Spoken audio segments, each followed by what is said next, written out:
Здравствуйте, в студии Николай Борисов и обзор чрезвычайных происшествий. В одном из банков столицы республики при пересчете денег обнаружили две поддельные купюры номиналом 5000 рублей. Они изъяты и направлены на исследования. Сотрудники полиции призывают жителей города обращать внимание на денежные знаки, вызывающие сомнения. Признаки подделок. Купюра плотная на ощупь и имеют признаки расслаивания. Металлическая ныряющая защитная нить при просвете выглядит как пунктир и выполнена краской. При изменении угла наклона не проявляются муаровые полосы, а на ощупь поле гладкое. Цветной переливающийся герб Ярославля на купюрах достоинством в 1000 рублей и герб Хабаровска на купюрах достоинством в 5000 не меняет свой цвет при разглядывании купюры под разными углами. Полиция просит всех горожан в случае обнаружения подделок незамедлительно обращаться в отделение полиции и предупреждает, что при обнаружении подозрительной купюры ни в коем случае нельзя пытаться ее сбыть. В этом случае гражданин автоматически становится сбытчиком и будет привлечен к уголовной ответственности. Амгинские полицейские раскрыли кражу продуктов национальной кухни. В полицию обратилась местная жительница и рассказала, что из ее квартиры украли мясо жеребятины и кровяную колбасу. Она на одну ночь приютила у себя знакомого, который пришел в гости в нетрезвом виде. Сама ушла ночевать в другой дом. Возвратившись утром, женщина не обнаружила ни знакомого, ни продуктов. 46-летний подозреваемый спрятал похищенное у спортивного стадиона. Продукты изъяты и переданы законной владелице. А якутские полицейские раскрыли грабеж из магазина. Двое мужчин, один из которых был ранее судим, похитили конфеты. Сотрудники магазина попытались задержать злоумышленников, однако им удалось скрыться в неизвестном направлении. Сумма ущерба составила 5000 рублей. Полицейские установили личности и задержали подозреваемых. Ими оказались местные жители в возрасте 33 и 36 лет. Как оказалось, они похитили сладости, когда продавец отлучилась от прилавка. После оклика кассира перешли на бег и скрылись. Похищенное не изъято. Со слов задержанных, они собирались его сбыть, но узнав о том, что их разыскивает полиция, избавились от конфет, раздав их знакомым. За конфетный грабеж мужчинам грозит срок до 7 лет.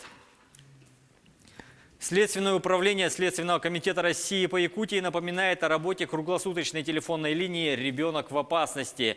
Любой гражданин, который обладает информацией о противоправном деянии в отношении несовершеннолетних, может позвонить по телефону 123. По нему можно сообщить о жестоком обращении с ребенком, ненадлежащем исполнении обязанностей по воспитанию и иных нарушениях прав детей. Все сообщения регистрируются и рассматриваются в установленном законом порядке. Помните, что, сообщив в Следственный комитет о грозящей ребенку опасности, вы можете спасти детскую жизнь. Продолжая тему, переходим к международным происшествиям. Главный казначей Ватикана и самый высокопоставленный священнослужитель Австралии кардинал Джордж Пелл признан виновным в педофилии. Следствие доказало 5 случаев сексуального насилия 20-летней давности в отношении 2 13-летних мальчиков. Рассказывает Анастасия Дмитриева.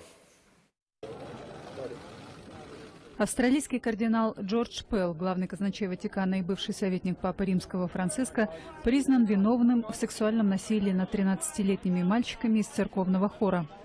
Самого высокопоставленного священнослужителя Австралии обвиняют в 5 случаях надругательства.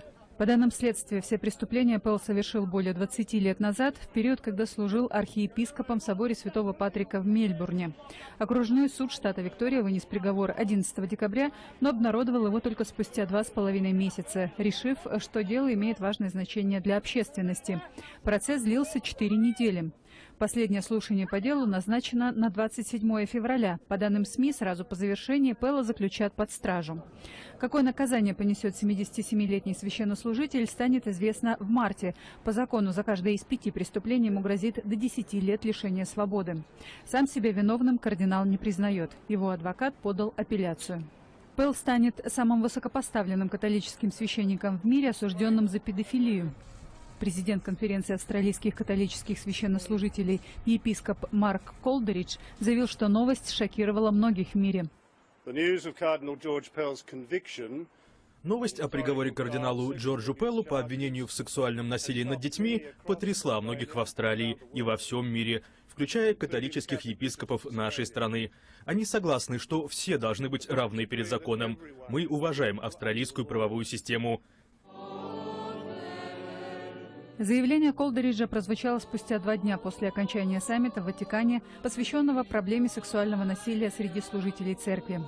По итогам конференции Франциск призвал направить все силы на борьбу с подобными преступлениями. За этим последовали скандалы в США, Чили и Германии.